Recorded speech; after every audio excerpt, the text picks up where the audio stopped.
മാന്യ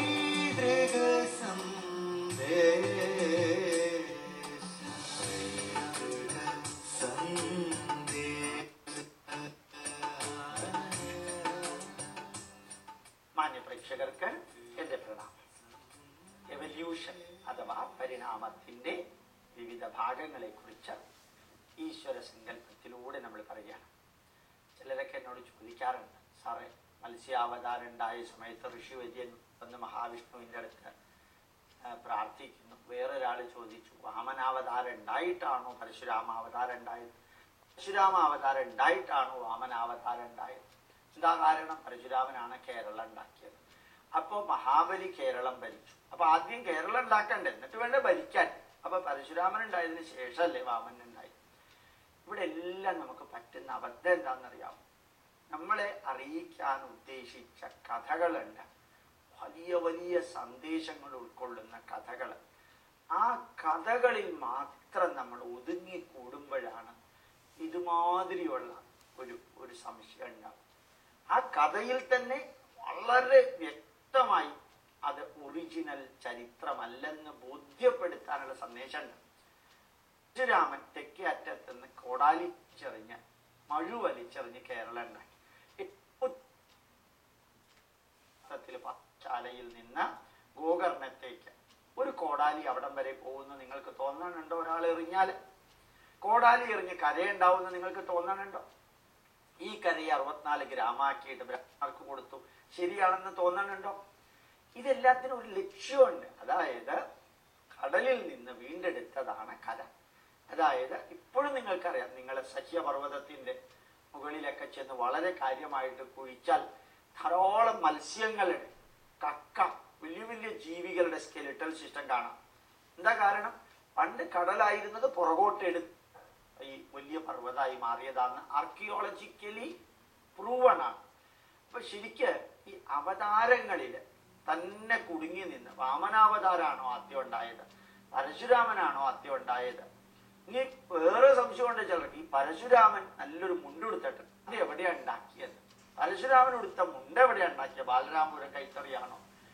ഇത് ഈ ചോദ്യം വരാനുള്ള കാരണം എന്താന്ന് വെച്ചാൽ, നമ്മൾ ഈ കഥയിൽ തന്നെ കിടന്ന് കറങ്ങി അത് ചരിത്രമാണെന്ന് ധരിക്കുന്നു. അവിടെ പറ്റുന്ന അബദ്ധം, ഈ കഥ കഥയാണെന്ന് മനസ്സിലാക്കിയത് കൊണ്ട് ആകാശം വീഴില്ല. എന്താ, ഒരു വലിയ സന്ദേശം തരാൻ എളുപ്പ വഴി അവരുപയോഗിച്ചെന്ന് മാത്രമേ ഉള്ളൂ.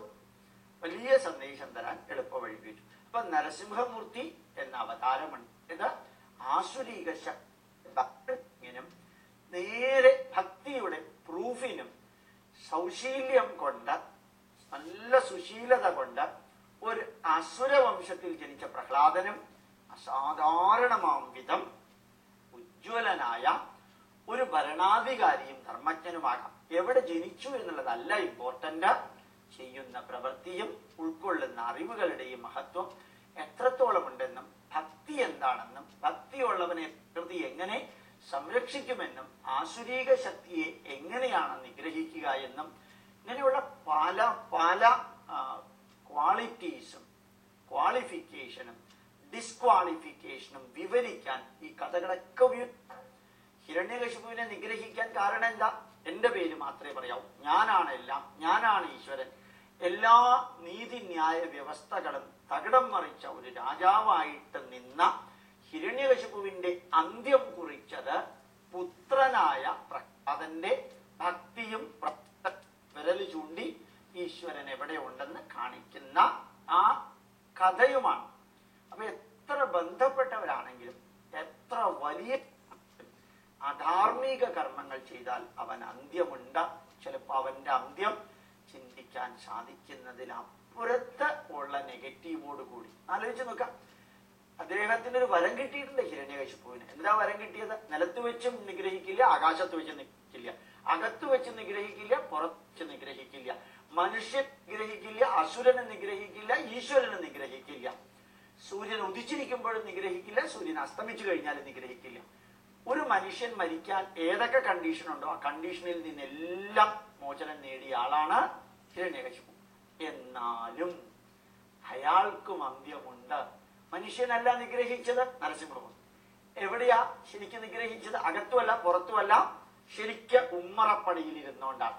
ഭൂമിയിലുമല്ല ആകാശത്തിലുമല്ല, എവിടെ മടിയിൽ വെച്ചാണ് നിഗ്രഹിച്ചത്. ശ്വാസം മുട്ടിച്ച് കൊല്ലാൻ പാടില്ല, വിഷം കൊടുത്തും കൊല്ലാൻ പാടില്ല. പിന്നെ കൊല്ലാൻ പറ്റുന്നത് വയറ് കീറി കൊല്ല.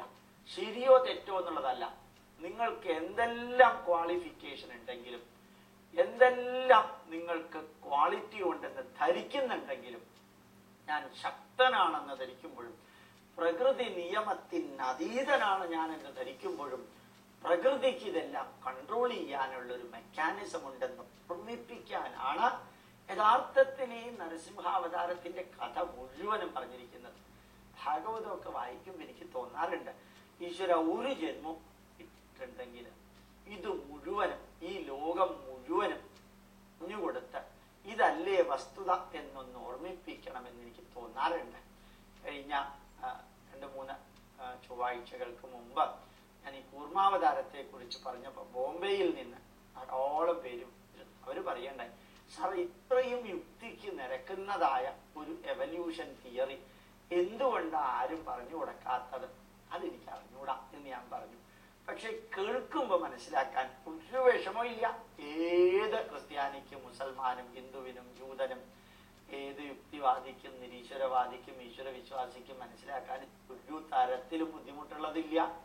അങ്ങനെയുള്ള ആ ഇന്റർപ്രട്ടേഷൻ അത് വളരെ വ്യക്തമായിട്ട് പുരാണത്തിൽ തന്നെ പറയുന്നുണ്ട്. നമ്മൾ അതിലെ ചില ഭാഗം മാത്രം എടുത്ത് നോക്കാം.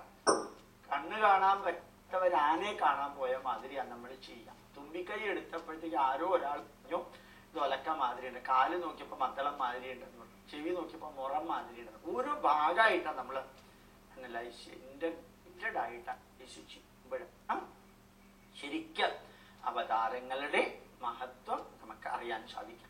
നല്ലോണം മനസ്സിലാക്കണം. നരസിംഹാവതാരം എന്ന് പറയുന്നത് പ്രകൃതിയുടെ താളത്തിക്കുന്ന മനുഷ്യൻ എത്ര ശക്തനാണെങ്കിലും അവന് നിലനിൽപ്പില്ല എന്ന് ബോധ്യപ്പെടുത്താൻ, എത്ര വലിയവനാണെങ്കിലും അവനും അവസാനം ഉണ്ടെന്ന് ഓർമ്മപ്പെടുത്താനും, എവല്യൂഷന്റെ ഭാഗം ഓർമ്മിപ്പിക്കാനും, അചിന്ത്യമായ ചിന്താതീതമായ വരികളിലൂടെ തന്നെ എവല്യൂഷൻ സംഭവിക്കുമെന്ന് ഓർമ്മിപ്പിക്കാനുമുള്ള കഥകളുടെ വിവരണമാണ് നരസിംഹാവതാരം എന്ന് മനസ്സിലാക്കാൻ സാധിക്കട്ടെ എന്ന് പ്രാർത്ഥിച്ചുകൊണ്ട് എന്റെ വാക്കുകൾ അവസാനിപ്പിക്കുന്നു. നിങ്ങൾക്ക് എന്റെ പ്രണാമം, നമസ്കാരം.